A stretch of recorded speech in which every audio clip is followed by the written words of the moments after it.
Hello, everyone. Welcome to the Film for Fans podcast, your home for movie news, reviews, and movie fan views. That's right.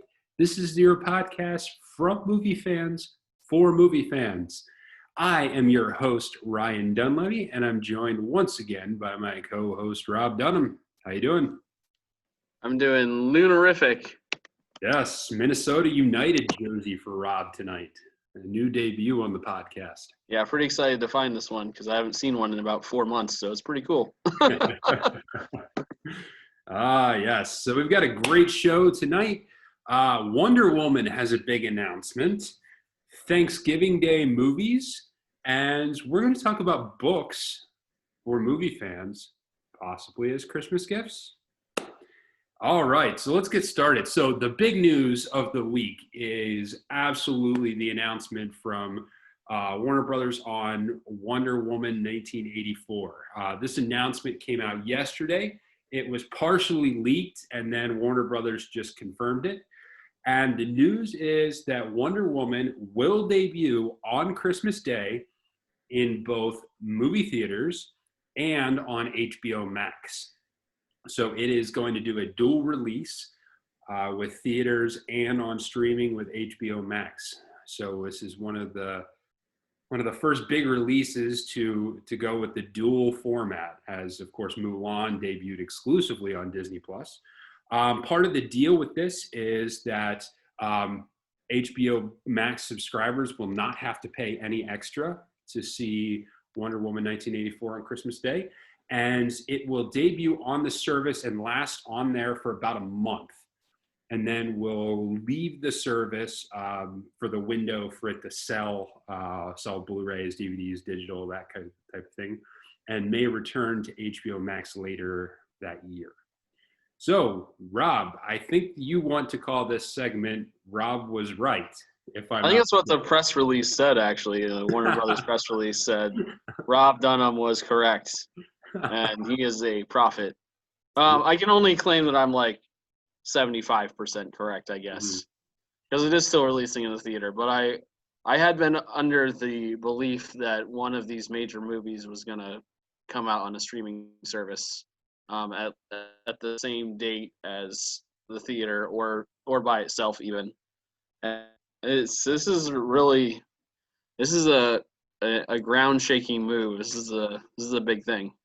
It'll be really interesting to see the numbers for HBO Max because there will be people who do a free trial or subscribe or however they have to find their way to it just for this. Yeah. The question is how many people will that be, but there will be people who do it. And the added bonus, too, is that they're not charging extra on top of the regular service like Disney did for Mulan. So it'll be available to anyone who subscribes to HBO Max, which is a big difference from how Disney did the Mulan release. Yeah, and the difference is, too, that once you got the Mulan release and you bought it, you have it. Yeah. So, I mean, you still have to keep your Disney Plus subscription, but yeah, whereas it will only be on there for a month. So you better get your free trial in there right away if you're in for it. So I will have to also claim partial credit. And I'm gonna go like 25% credit on that. Because I said I thought there was a decent chance if things went well that it would end up in theaters. So I'm at least partially right. But that's really going out on a limb because I'm not sure about that. I don't know if we can really say things have gone well. I just think that they're still releasing in theaters anyway. Yeah. Is kind of how I look at it. And we should add the caveat, too, that this is for now. Yeah. Like, we don't know how things might change in the next month. It's possible this whole plan could change. It's true. But I think the plan is solid enough that I think basically what this plan indicates is that they're not planning on relying on the theaters to drive revenue for this one. That's what I think this deal shows. In my opinion, I would love to have seen a slightly different contract, which would have been like 2 weeks theater exclusive starting at Christmas. And then it debuts on HBO Max for a month, and then it goes away, and then it comes back. I think I would have liked to have seen that to give the theaters an exclusive run to kind of get people to theaters if they wanted to go and see the movie right away. I think that would have given the theaters something. Now, I think there still will be plenty of people who decide they want to go to the theaters and get it. So, and it does allow the theaters to say, hey, we do have something. We have a big offering. Come out and see it. But I think it just obviously reveals that they're not planning on trying to rely on the theaters to make money for this. Yeah. And it certainly depends on where you live, but at least in Pennsylvania where we are, the restrictions on what you can and can't do seem to be tightening every week. So it's getting tough for the theaters to be able to convince people to come out at the moment. Yeah, but I mean, if you do like going to theaters, I was there last night, which we'll talk about later, and there were like 3 of us in there, so you're well socially distanced. You're well distanced, so that's good because I hate people. So yeah. Uh-huh. Oh man, so I'm excited about this because I do think that this deal makes it much, much more likely that we're not going to see more major pushbacks. Maybe, I mean, it's theoretically possible that it just doesn't show up in theaters if for some reason everything goes crazy even more. But I think there's a much more likelihood that Christmas will be the actual release date now. And I think that can be nothing but good news. Having something, anything to go on with movies, something new, something big, I think is huge. Okay, so we've got some more superhero news, and the next story we are going to be doing is kind of a fun one. I think this is intriguing. So Chris Pratt is going to be joining the cast of Thor: Love and Thunder. So Chris Pratt will, of course, be repeating his role as Peter Quill, aka Star-Lord. Star-Lord, man. Star-Lord. Come on, Star-Lord. And I think this is great because personally, the Thor movies have been my favorite ones. They've been the funniest. They've had the most unique elements to them. I think they're just a little bit different than the rest of the MCU. And so to add then probably the best character from the Guardians of the Galaxy movies is just, I think the combination for some great fun and some great action and humor in this one just really, really amps up. So I'm really looking forward to this. And it starts filming in Australia in January. So yeah, what did you think? My only disappointment is that Chris Pratt could not have been there to save the Dark World because he probably could have brought some life to that movie, which it needed desperately and never got. But I think the interactions between Star-Lord and Thor in the Marvel movies have been some of the funniest small interactions that we've seen. And there are big rumors that in the next Guardians of the Galaxy movie, Thor will also have a pretty major role in that movie. So it'll be interesting to see how much screen time they give them together and what they're able to do. I'm sure there will be lots of repartee and witty dialogue and things for us to laugh at and make fun of people about. Yeah. Yeah, so that's just great. And YTD will also be directing, and he will once again be the voice of Korg, which means Korg will be back in, which I think we can all say is just fantastic. So that's going to be fun. I think they are probably 2 of the biggest characters left in the MCU now, and especially with the death of Chadwick Boseman, some elements of this are still up in the air. So I think kicking off Thor: Love and Thunder with Chris Pratt, I think is really, really going to be a strong release for this next phase of the MCU. All right, so let's move on to something a little bit different. It is movie related, but not necessarily directly tied to specific movies. So a couple of famous directors have books coming out or already out. in some cases. And if you happen to be a lover of movies, or if you know one and are looking for a Christmas gift, we thought we would talk a little bit about a couple of books coming out from one from director Quentin Tarantino. He is going to be writing a book on Once Upon a Time in Hollywood, based in part on his amazing movie from last year. And then the second book is a book about Christopher Nolan. It's called Variations. And this is a book about Nolan himself. It delves into both his background and his movie making. So, Rob, what did you? I'll let you go in a little bit further into the Tarantino book. What Well, did I'm you think? definitely interested in seeing him flesh out some of the stories and characterizations from Once Upon a Time in Hollywood, because there's just I feel like he built this thing. The movie itself is really long. Yeah. It's over 3 hours long. The movie itself is kind of an epic on its own, but he kind of built this whole alternate world within the movie that he's done before with certain time periods, but it gives a lot of leeway to talk more about what's going on there and people's stories and how things might have been different than they actually happened. I've sneezed.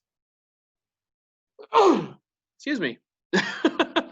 Awesome. You can cut that out. But yeah, it's very intriguing to see what he comes up with, and where he takes us with stories, because at his heart, I think Tarantino is a storyteller.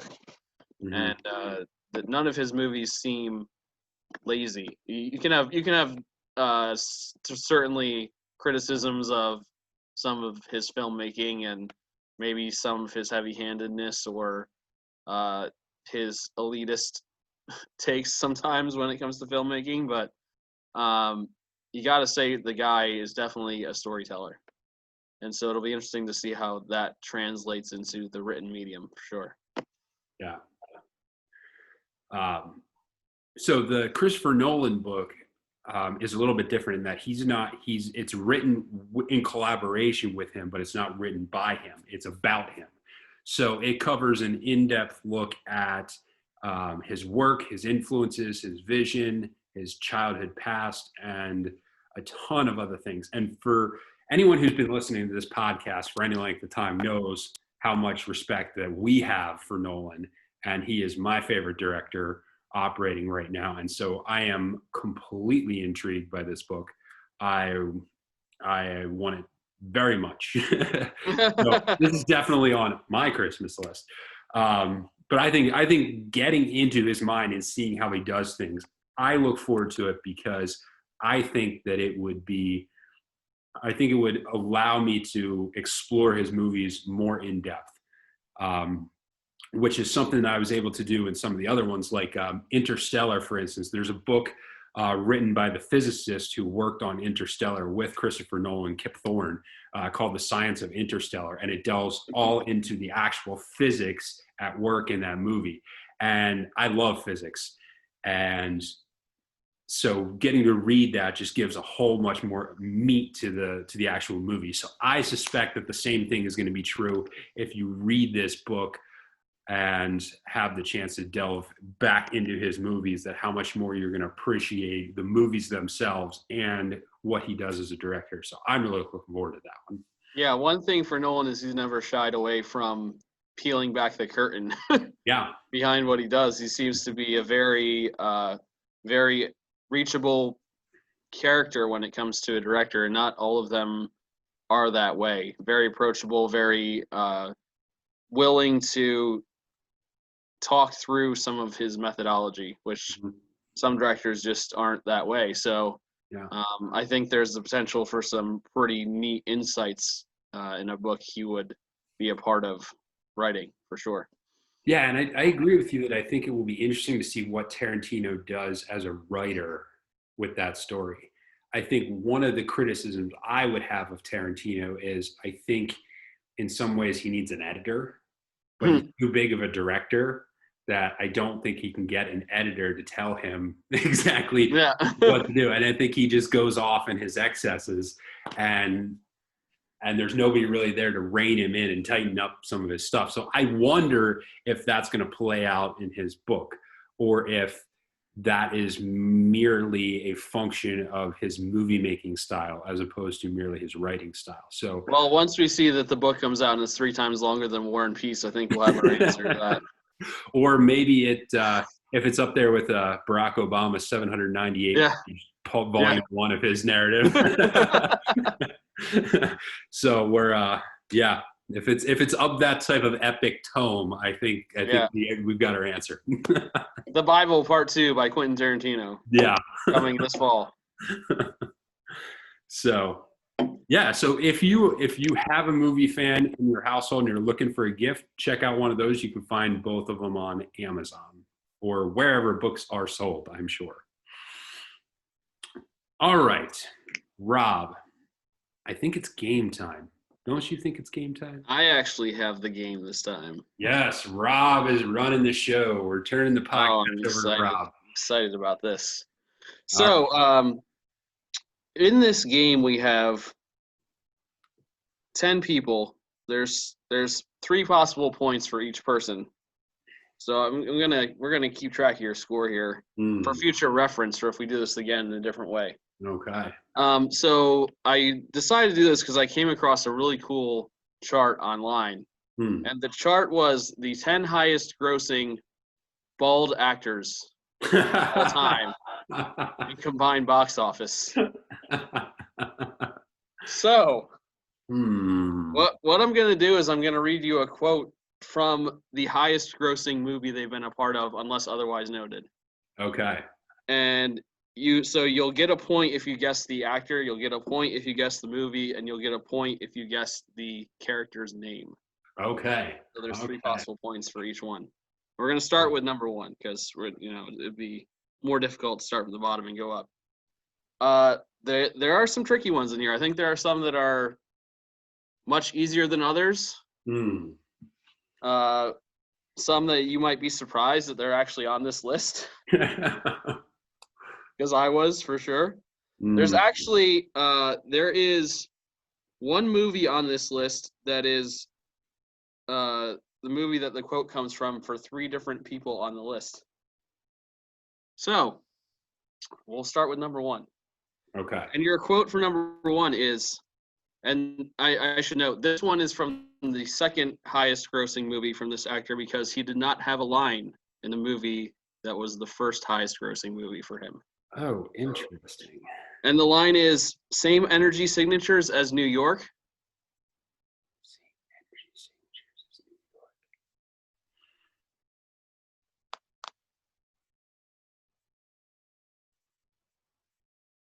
Now, bear in mind, this is the highest grossing bald actor of all time. Is this a Marvel movie? It is. Yeah. Okay. So we're talking, I'm going to say that the movie is, I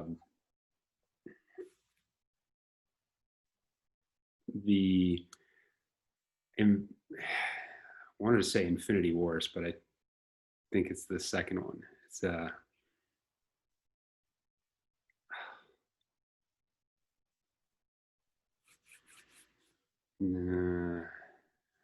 I'm blanking out on the actor.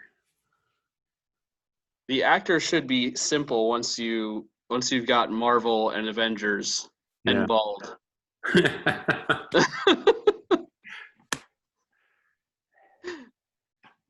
Yeah, it should be. All right, so you failed. I'm gonna give you credit for Infinity War because that was actually correct. Yeah. It's Samuel L. Jackson, Nick Fury. Okay. This is a bad start. This is a bad start for you here. All right, second. Let's go to number 2. You got 1 point so far. Yeah. You just earned yourself a dance with the devil, boy. You're under arrest. And I will give you the clue that this is one that has 3 different actors on this list in it. So earn yourself a dance with the devil, boy. You're under arrest. I will give you a secondary clue that he also played this character in another movie that came out recently that was not this movie.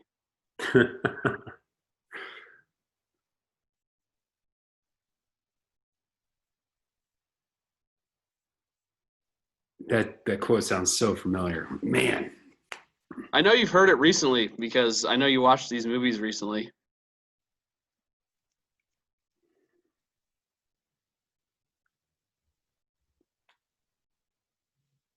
It's one of the series we talked about when it comes to action movies. Yeah.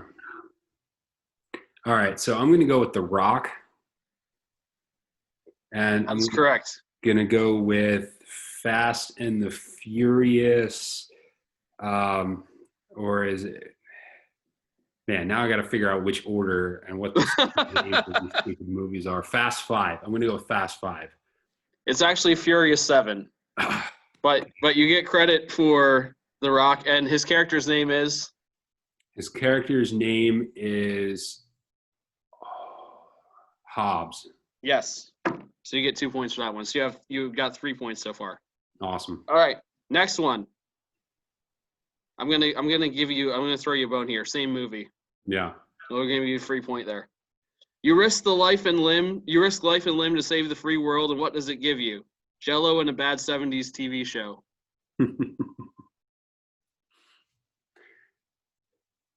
I'm going to go with Jason Statham. Actually, Vin Diesel. It's Vin Diesel. Oh, and his character's name is? Yeah. His character's name is Toretto. Yep.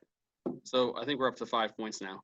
This one, you're not going to get the next one. I'm almost positive. Okay, well, let's give it a go. The quote is, "Amore, no, don't leave me." Because it's one of his only quotes in the entire movie.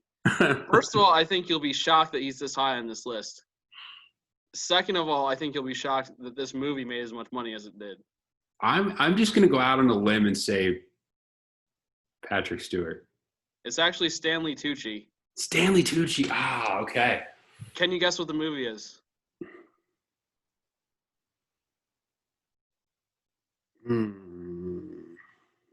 I will tell you it's not The Hunger Games. No, it's definitely not The Hunger Games. And you said it's one of his only lines, so it's not like The Devil Wears Prada or something. Right. Shoot, no, I don't. It is Beauty and the Beast from 2017. Really? Which actually made $1.2 billion globally. Really? Yeah. Wow. Oh, you know what? That makes a little bit of sense, though, because wasn't that the first one of the Disney ones to go live action? Yeah, I think so. Yeah, I didn't see it, so I don't know for sure that I knew that Stanley Tucci was in that movie. I didn't even know Stanley Tucci was in the movie until I saw the credits because I didn't realize Stanley Tucci was Stanley Tucci as I was watching the movie. I am glad that he is this high on the list because he is a fantastic actor. Yeah, that's the one I was most surprised by being high on the list, honestly. Yeah. Concurrently, I was surprised that this guy was not higher on the list, the next person. And I feel like you should get this one. Okay, when your mother and father were first divorced, your mom went to see a doctor like me, and he didn't help her. So you think I'm not going to be able to help you? Read it again. Okay, when your mother and father were first divorced, your mom went to see a doctor like me, and he didn't help her. So you think I'm not going to be able to help you? I so know this quote. So that would imply that he's a counselor of some kind. Yeah. You definitely know this quote. I know this quote. I know it. Think about bald people who we haven't said yet on the list. This is the problem. When you said bald actors, like my mind went blank. Yeah. Like it's one of those things where you're about to introduce like one of your good friends and you blank out on their name. This person is probably more well known for being a major action star. Yeah. I'm going to go with Bruce Willis. That is correct. And what is the movie? And I am going to say The Sixth Sense. That is correct. Do you remember what his character's name is? Oh. I think that one's harder. That one is harder. It's been a number of years since I've seen The Sixth Sense. No, I'm not going to be able to get his name. Dr. Malcolm Crowe is the character's name. Yeah. All right, the next one. I'm going to tell you another thing about this guy. This guy is in the series that 3 of the other actors that we've talked about are in, but his highest box office movie is not from that series. It's from another series. Okay. Another action series. Okay. And his quote is, "I still got my nest friends out there. I'm going to round them up. We'll find your girlfriend, and we're going to bring this guy in." Still got my nest friends out there.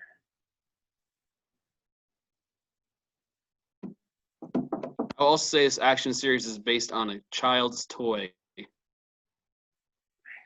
/ cartoon.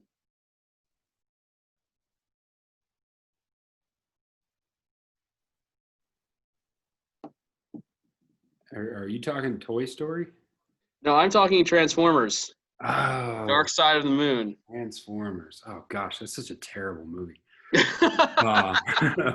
It's not as bad as Revenge of the Fallen, though. And I think this is one of the lesser-known actors in the movie, which is interesting because of how high he is on this list. Man, now I've got to remember back to like the 1.5 times that I saw that movie. I will tell you, he is also in the Fast and the Furious movies. Is there another bald guy other than Vin Diesel? There is. There's a couple How many of them. bald? Like, is everyone in those series bald? How do we not pick up on that? I think that's our takeaway from this. It's Tyrese Gibson. Okay, yes, Tyrese Gibson. Okay. And his character in the movie is named Robert Epps, apparently. All right. Okay. We got a few more here. All right. All right, last one from Fast and the Furious movies. Okay. Since we eliminated everyone else, I think you should be able to get this one. We already said Vin Diesel.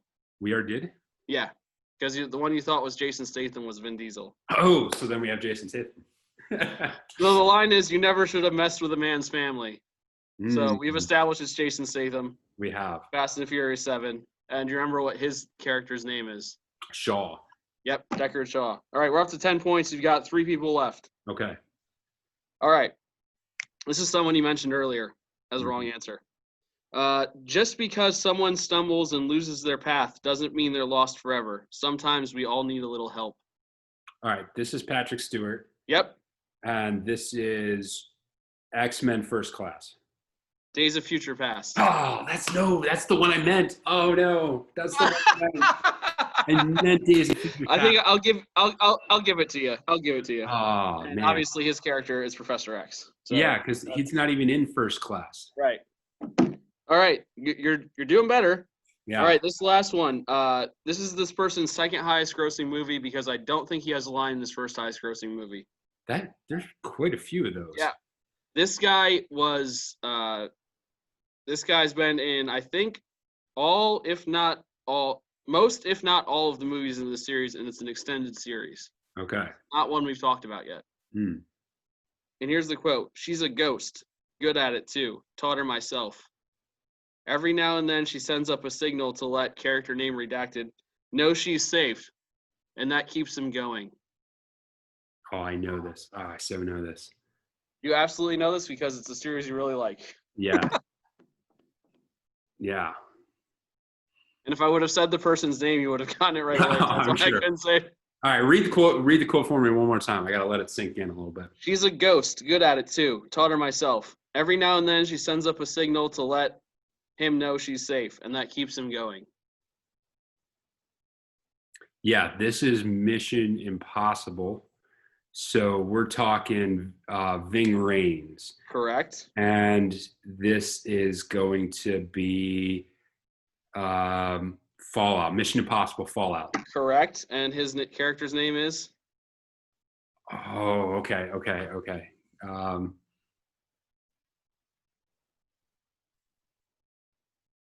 Shoot, he's in every freaking movie except for one. They pretty much only call him by his first name. Yeah. Give me a second here, because I just have to get one of the lines in my head. Gosh, I hate it when this happens. Yeah, these kind of put you on the spot games, make you forget everything that you know about movies. Every single thing you know. It's so ridiculous. I mean, you're up to 15. You're not doing too terribly. Yeah. Luther. Correct. I knew I'd get it eventually. All right, you've got 16 going to the last person. All right. Last person kind of surprised me a little bit, I think. His place on this list is almost entirely driven by this movie. It is a part of a giant series, but it's the only one of the series that he is in. Okay. And the quote is, well, I had a little problem with substances, and I ended up doing things, no two ways about it, in the street that a man shouldn't do.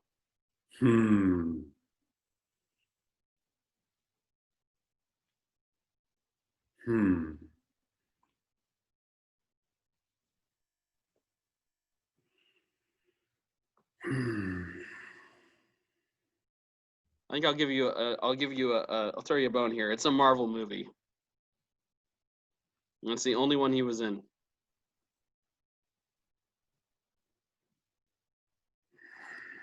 And there have not been many characters who have only been in one. Yeah. That have been a main part of the movie.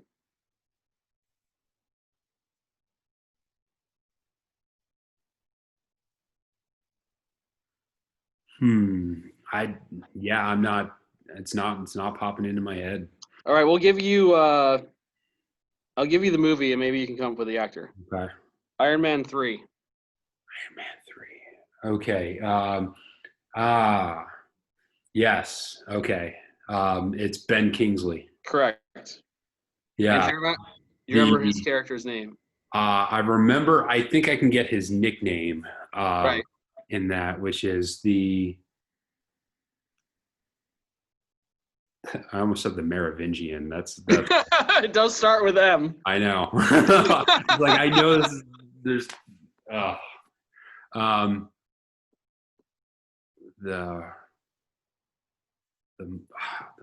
I'm so close to getting it too. It's a language dialect, if that helps. No, it doesn't. The Mandarin. Mandarin. Oh, dang. Okay. His character's real name is Trevor, which he is also called in the movie. But obviously he's known. So that line I gave was as Trevor. Okay. But he's obviously also known as the Mandarin. I recognize it now. It's like when he's being confronted once they realize he's a fake. Yeah. Yeah. Which is a hilarious scene. Yeah. So I think we're going to give you 16 points out of 30. Okay. So you failed spectacularly. Yeah. But I feel like when the shoe is on the other foot, I might not do as well. So I think sometime in the future you're going to have your revenge. Yeah. On me with some form of list. And I will say that I'll have to look up the exact name of the website, and we can probably let our viewers know about it. But there is a very helpful website that has a box office information for any actor. If you type in their name, it shows you the whole list of their acting credits and the domestic and global box office for each movie they've been in. Nice. So that's where I was able to get the titles for the list, and then I went on IMDb and looked up some movie quotes. And that's how we ended up getting where we went. Nice. That was fun. That was good. So I hope those of you playing along at home perhaps did better. And if you did, please send us a note, comment on the YouTube page, or an email. What's our email address again? You can email. If you go to thefilmforfans.com, there's a contact us box in Correct. there. So if you did better than Ryan, let us know and gloat so that we can shame him further. Yeah. I still can't believe the most egregious part of that whole thing is that you did not get Samuel L. Jackson. For whatever reason, it's like, I don't know. Yeah, I don't know. There's too many actors in those movies. There just is. Yeah. There's too many actors. I mean, there's like 9,000 actors in those movies. I recognize the council's decision, but given that it's a stupid decision, I have chosen to ignore it. Oh, yes.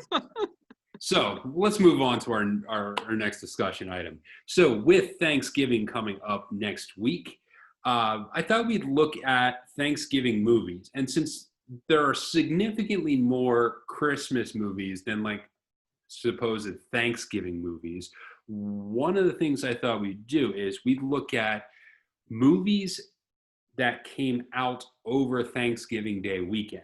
And so I found an article, and it's a little bit older, but we'll link to it in the comments, talking about the all-time greatest Thanksgiving movie weekends ranked.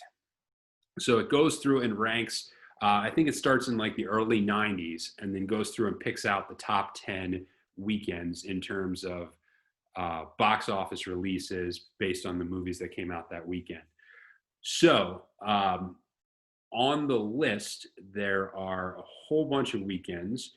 So Rob, give us your favorite one. Which one of the weekends from which year did you think was your favorite? So I looked through the list, and the one that stood out to me was number 7 on the list, which is the year 2011.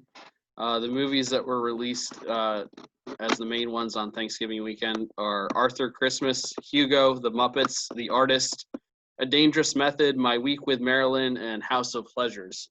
I have not seen the majority of these movies, but I have seen Arthur Christmas, Hugo, The Muppets, and The Artist. Interestingly enough, in the article, the person who wrote this says that The Artist didn't deserve its Best Picture win. I looked up the rest of the people or movies that were eligible for Best Picture, and I think it actually does. What were some of the other ones? Do you remember? I don't remember off the top of my head. I looked it up before and did not see it. No problem.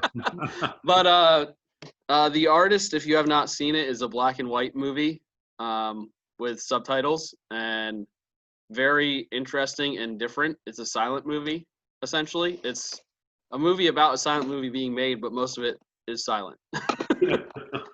But it's really, like, I thought it was a really interesting and fantastic achievement when it came out. It's definitely something that really stands out to me when I see a movie that makes me like it even more, as if it's different than anything else that's happening. And this was way different than anything else that was happening, and I think it's why it did so well. With Gerard Depardieu, if you speak the French, which I don't, but I can say his name.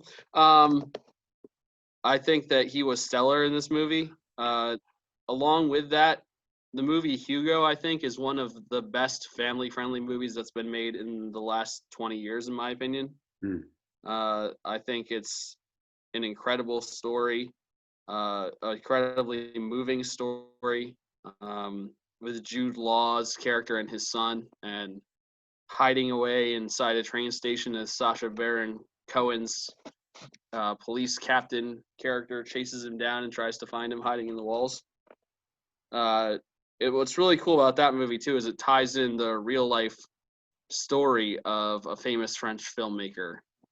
So it's not like a straight biopic, but it gives us some insight into some of his work too, which I thought was a really fun thing and a really cool way to teach kids about something that happened in the past when it came to movies. The Muppets was fun as well, I thought. But Arthur Christmas, I think, is the underrated standout from this week. It's probably one of my favorite Christmas movies that came out recently. And just a really different spin on Santa delivering presents and what it means and who all is involved when it comes to the North Pole and what happens if things don't quite go the way they're supposed to go. So I would recommend Arthur Christmas this Christmas season if you have not seen it and need a Christmas movie to watch. I should be recommending another one when we get to our watch list.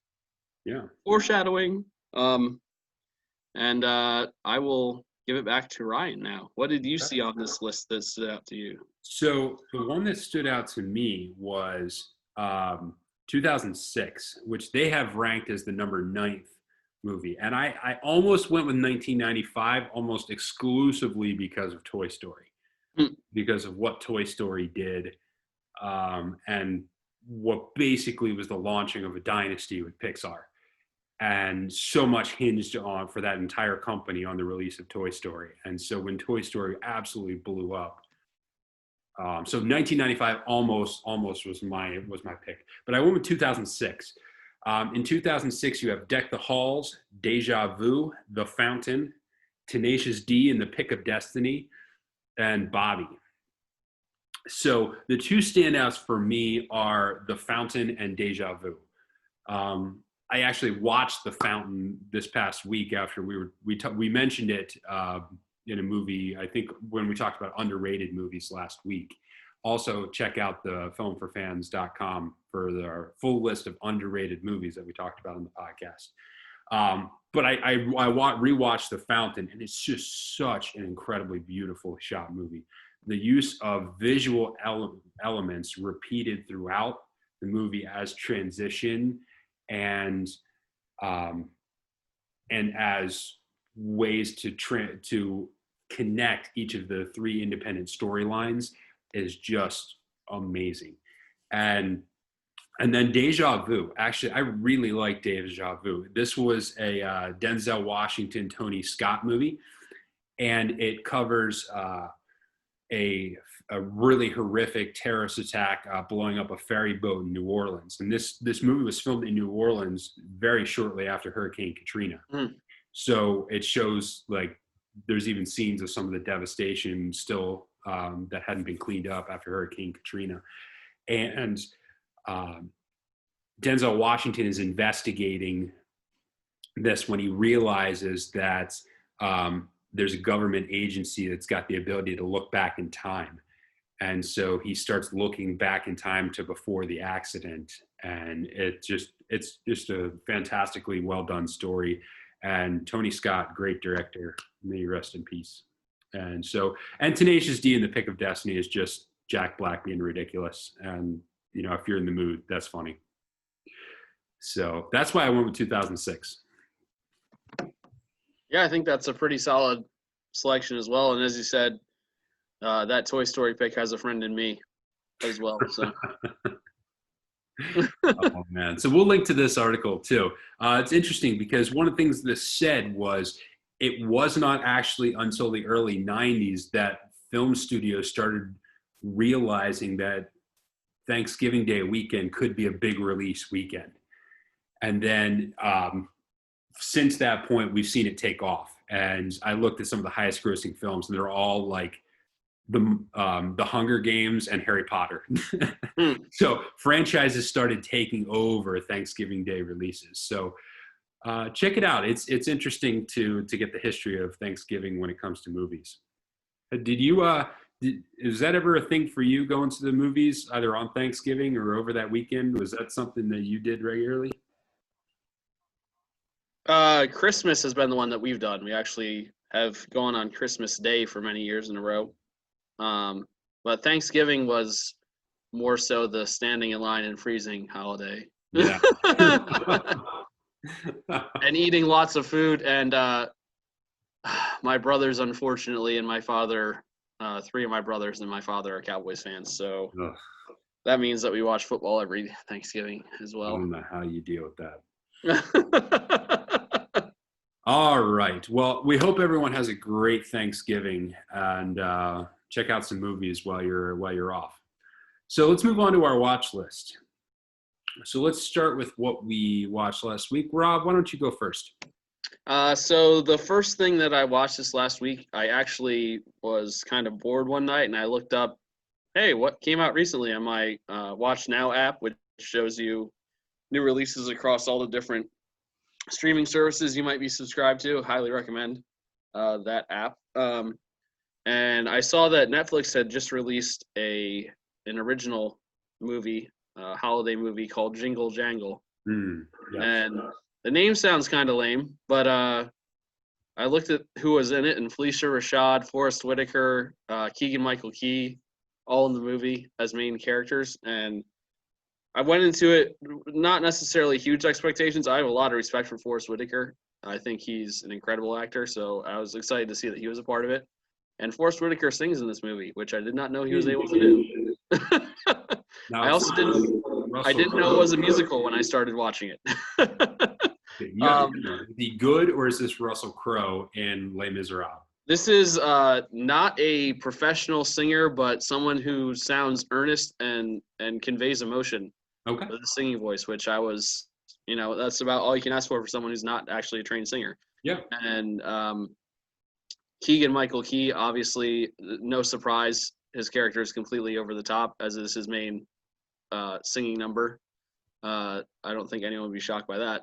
I was very pleasantly moved by this movie. I think that it's probably one of the better Christmas movies I've seen in a little while. Especially for it to be a Netflix original. I think that's pretty impressive. I think they did a really good job with this movie. Definitely recommend it. It's very family friendly. It's very hopeful. It left me feeling hopeful, and I felt hopeful all the way through the movie. And I think that's something that we kind of need right now. Yeah. To feel a little bit of hope and to have a little bit of positivity. And it's the songs are well written, well executed. There's some fun choreography in it. It's just really tight, I felt like, and I definitely recommend it. It's actually 2 hours long, but didn't feel like that at all. Which I think the best movies that are musicals like that, that's how they end up feeling. Like they kind of just, you snapped your finger and they were over. So it's definitely one we're going to be watching again. My kids have already asked to watch it again and again and again. And I've listened to the songs in the car because they are musical creatures and love to sing. I also watched in probably the exact opposite. I think you can go any farther in the opposite end of the spectrum. I watched Deadpool 2 last night, and I had not actually seen Deadpool 2 yet. I saw the first one. Obviously, if you've seen either of these movies, you know that they are relentlessly and aggressively over the top, self-referential, fourth wall breaking, like just absolute nonsense. And the reason why I ended up watching it the other night was I was just completely worn out, and I said to my wife, I just need to watch something stupid. I just need to watch something stupid and laugh at stupid things and not have to think. And this is a great movie if you want to watch something stupid, because it's stupid. But I will say that I do appreciate Ryan Reynolds' efforts as this character. I think he's probably the perfect actor for the character. The writing, I think, is hilarious. Sometimes it's a little much, but the best moments of both movies are when they break the fourth wall. And in Deadpool 2, my favorite moment was when they're in the maximum security prison and he looks down where they're holding this giant beast, and he goes, "Oh yeah, that big guy, he's going to show up later. He's right down there next to that massive bag of foreshadowing," which I thought was amazing. And I also really appreciated the fact that they completely ripped off James Bond for the intro of the movie, which is just, it was awful and hilarious as someone who likes James Bond. But yeah, if you wanna watch something very adult with no children around, watch Deadpool 2. But if you want to watch something with your kids, watch Jingle Jangle. Those are the two main movies that I watched this week. Nice. So I watched, I mentioned that I had watched The Fountain, but I actually went to the theater last night and I went to see Let Him Go, which is a quasi-Western starring Kevin Costner and Diane Lane. And basically the plot of this movie is this, I would say, it takes place in the 1960s, the early 1960s, and it's a couple living out in Montana whose their son is married and has a little boy when the son dies early in the movie. And the mother of this boy remarries and suddenly like disappears off to North Dakota. And Kevin Costner and Diane Lane are suspicious that the grandson is not doing well and that there's something going on. So they drive out to North Dakota to attempt to see if they can find out what's going on. And they encounter this this rough and tumble family called the Wee Boys, which have this, typical Western type reputation where, oh, you don't mess with the Wee Boys, and everyone's Wee Boys, and everyone's proud of them. So it's it's basically the story of how this couple is attempting to rescue their daughter-in-law and grandson from this maniacal family. So I think it's a decent movie. If you like big open spaces and, some of that northern Midwest type of feel, a little bit of horseback riding here and there, a little bit out in the nowhere, mountain country. If you like those type of settings, it's really good. I think there were a couple characters that they kind of started to develop and then it didn't really come to fruition. So, but it's a good movie, and if we're talking about not a ton of movies in theaters, it's worth checking out. So that's Let Him Go. Also, I've been going through the Daniel Craig Bond movies. So I watched Quantum of Solace and Skyfall this week. And Quantum of Solace is probably my least favorite one, and it's probably the one I've watched the least. There are still some parts of it. It's like, oh yeah, I didn't remember that was in there. I think, if I'm not mistaken, that this was one that was written during the writer's strike, and they kind of had to rush it through. And so I think it left a little bit to be desired. Whereas you had Casino Royale, which had so much character development in it. This one just didn't quite have it. In fact, the most meaningful scenes are kind of like the afterthought scenes when he's actually encountering, where he actually tracks down Vesper from the first Casino Royale, his love interest in there. He actually tracks down her Algerian boyfriend and confronts him and confronts what he's doing. And that's actually the most meaningful scene in the movie. And it's almost like a throw-in at the end. And so he goes on this kind of quasi-revenge quest movie, and most of it doesn't really make a difference. It just doesn't really, yeah. There's not much to it. So, and then you contrast that with Skyfall, which is just off the charts amazing. It's so good. And every time I watch it, I just cannot get over some of the lighting in some of these scenes.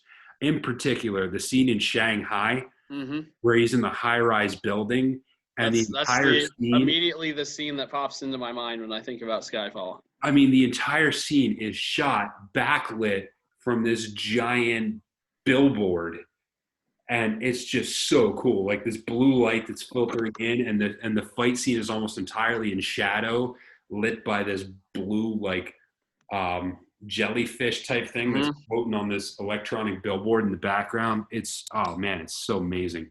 And then the scene in Macau, where he comes in on the little boat and you have all the lanterns floating in on the water, and then they carry that lighting over inside the casino, and you have that similar lighting all throughout the casino. It's just such a beautifully shot movie, and there's some of the scenes which are so memorable in Skyfall. Yeah, it's a beautiful movie, and really has the full gamut of Roger Deakins' ability on display. Yeah, without a doubt. I mean, when you go into a movie knowing that he's in charge of the cinematography, you just know something special is going to happen on the screen. Yeah, see 1917. Yeah. Yeah, Roger Deakins, one of the best cinematographers out there.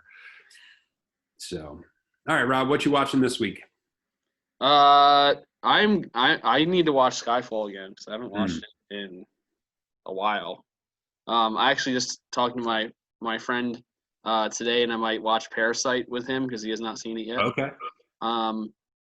And I think I'm gonna play the what movie just came out roulette on my phone again a few more times just to see what I might come across, because like I said, finding Jingle Jangle, I might have found it by recommendations on Netflix, so I was just kind of scrolling through, but having something catch your eye that looks interesting and then watching it like the day it came out or the day after it came out, it's kind of a neat experience. Still need to watch Logan Lucky. I do. I still need to watch Logan Lucky. That needs to happen this week. Yeah. I failed. I failed big time on that one. Not quite as bad as not remembering who Samuel L. Jackson is, but still a fail. No. All right, so I'm gonna be wrapping up the Daniel Craig Bond movies. So I'm gonna be watching Spectre, and I think I'm trying to decide what I want to watch next. I'm looking back here at my movie wall, and I don't know. Since I we were talking about Logan Lucky, maybe I'll go watch the some of the other Daniel Soderbergh or Steven Soderbergh movies, the Ocean's movies. Maybe I'll check those out again. Yeah, Spectre, such a good beginning and such a disappointing Yeah, follow through on it. yeah, Still worth watching if you like the James Bond movies, but in a lot of ways, to me, it felt kind of like James Bond paint by number. Like you knew exactly what was going to happen every turn in the movie. yeah. Another thing that might Yeah. happen this week is I might actually be able to go to the theater again because my wife is done with work on Oh, nice. after Friday, so like I can actually go out of the house at some point during the day. There you go. So we might have to go see a movie together somewhere at some That'd be point. great. Yes. All right. Well, thank you for checking out the Film for Fans podcast. Make sure you rate and subscribe in whatever podcast platform that you prefer. And check out our YouTube channel and make sure you visit filmforfans.com. We were getting a lot more content on there now. So we have a number of reviews and articles on there. So check out filmforfans.com. And as always, enjoy the movies.